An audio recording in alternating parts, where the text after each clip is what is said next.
amazing!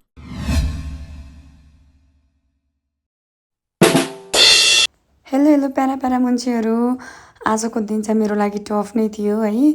आज एकादशी रहेछ। मैले थाहा नपाएर व्रत पनि दिउँसोबाट मात्र बस्न पुगेँ। अब दिउँसो थाहा पाएपछि जति बेलाबाट थाहा पाइन्छ त्यति बेलाबाटै गर्नु पऱ्यो है।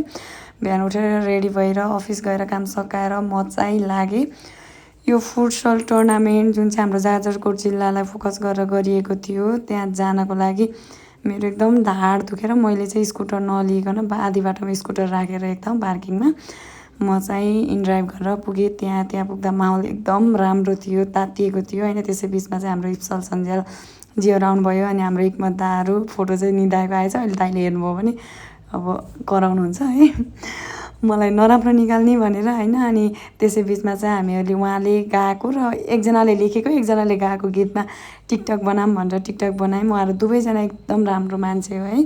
लामो समयदेखि निहालिरहेको दाइसँग त धेरै सङ्गत पनि गरियो, इप्सलजीसँग चाहिँ त्यस्तो धेरै थिएन। तर आज मजाले बस्न कुराकानी गर्न पाइयो। उहाँले अस्ति भर्खर बोल्नुभएको जुन यो छाउपडीको विषयमा थियो त्यो विषयमा नि मजाले हामीले डिस्कस गऱ्यौँ, छलफल गऱ्यौँ होइन।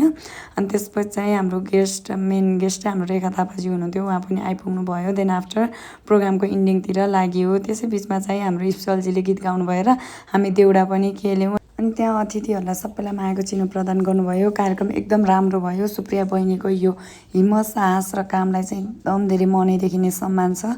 किप इट अप बहिनी। अनि त्यसपछि म हतार गरेर म त्यो पक्रिँदा बित्तिकै भागेँ त्यहाँबाट। महाराजगञ्ज जानुपर्ने थियो। आज चाहिँ हाम्रो एउटा सानो मिटिङ थियो युएसबाट आउनुभएको एउटा रिसर्च टिमसँग। लिटरली यति जाम थियो त्यही माथि एउटा ट्याक्सीलाई ठक्कर दियो है।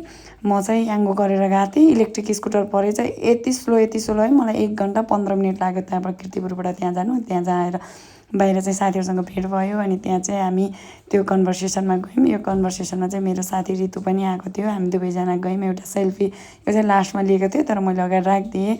अनि त्यहाँ चाहिँ हाम्रो लगभग 15-20 जना जेन्जी उमेर समूहका साथीहरू हुनुहुन्थ्यो होइन।